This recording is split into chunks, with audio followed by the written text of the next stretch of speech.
Inna Allah kana. Surely Allah was. Depend. Here, Inna Allah kana aliman raqiban. Okay, that's Quran chapter 1 and verse 4. I'm sorry, chapter 4, verse 1.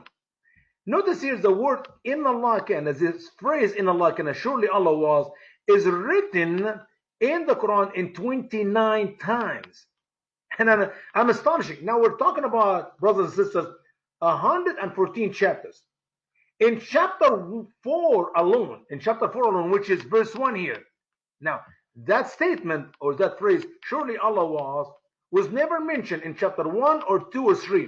Now, you have to realize now, chapter 2 is the biggest chapter in the Quran.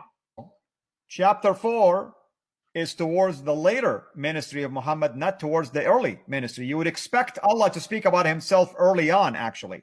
Sure, absolutely. But here we see, surely Allah was written in only 4 chapters of the Quran. In chapter 4, it is written 1, 2, 3, 4, 5, 6, 7, 8, 9, 10, 11, 12, 13, 14, 15, 16, 17, 18, 19, 20, 21. 21 times. 21 times out of the 29 times where Allah said in that one chapter, chapter 4, surely Allah was. And it doesn't make any sense. If you say surely Allah was, surely that means for certain. You should say Allah is, not Allah was. You mean that this is like a contradiction in the same phrase. Surely Allah was. Now, in Quran chapter 33, it is mentioned there 6 times. That is verses 1 and 2, 24, 34, and 45 and 55. Now, Quran chapter 35 is actually mentioned there 1 time, which is verse 45. Chapter 33 is written 5 times, verses 1, 2, 24, 34, 54, and 55. Okay. So between chapter 4 and chapter 33, not 1 time Allah mentioned the phrase, surely Allah was. So chapter 1 and chapter 2 and chapter 3, there is no mention of the phrase, surely Allah was. In chapter 4, 21 times.